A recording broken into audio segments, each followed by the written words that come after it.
Current भी नहीं अंधारा पूरा।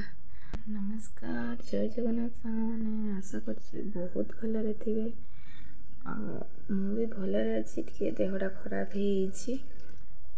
भल लगुनि कौन करी पार्टी भल लगुनि जमारू खावाई भी इच्छा होनी। चलतु देखी भावुची कौन बारमासी फूल टे नहीं आसबि तो बारमासी फूल आनला पकुड़ी टे कर खाइबी जदि भल लगे तो चलतु बाड़ी को जीवा।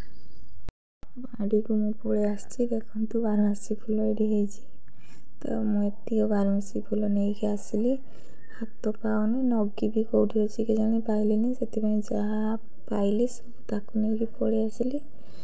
तो ये मुझे भल भाव धोईदेली धोई सारापर भल भाव चिपुड़ी रखीदेली रखी बेसन मु 2 चामच देदेली 2 चामच बेसन स्वाद अनुसार लुण तापर हलदी गुंड लंका गुंड जीरा गुंड सब पकईदेली भल भाव गोलईदेली मोर ये रेडी होगला बारमासी फूल पकुड़ी। तापर गैस ऑन करके मुझे तेल गरम हो सारापर मु पकुड़ी जो भाया जानते से भाया मुझे पकईली ये देखो पूरा पकुड़ी केते सुंदर पकुड़ी भाया केते सुंदर भी देखा आप देखिपे।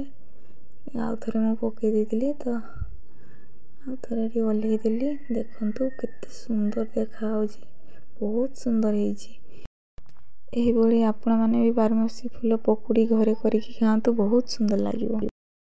आमर मामुनी रेडी हो गले पलैबे आपण मैंने तो जानी थे ये भाणीजी तो आज सी पलैबे आसी बाहागर को आसते भणजा बाहागर आपण मैंने देखिए तो या पूर्व वीडियो तो पकई वीडियो तो सी आसते आज सी पलाउंट मामू सारे जाऊँ मामू छाड़देवे। मामुनी आउ के दिन आसो जान होली बेल को आसो होली बेल को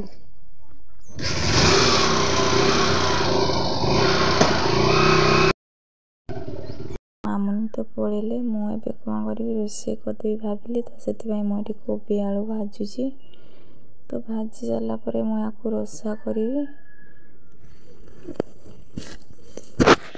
भात मोर फुटिला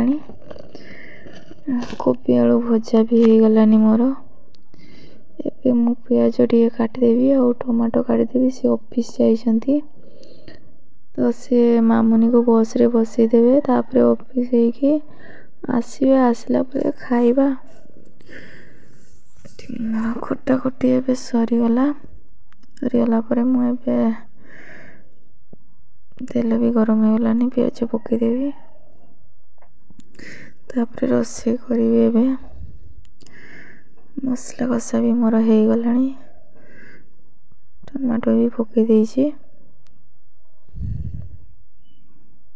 तापर 2 जन खाइबा आसिले भात भी मोर ये हो गलानी भात ओल्हे देइछि तो ये कोबी तापर कषा हो गला मसला पकईदेली भल भाव कषीदेली। तो भिडियोटी भल लगी लाइक करेंगे कमेंट करेंगे शेयर करेंगे सब्सक्राइब करदे। जय जगन्नाथ।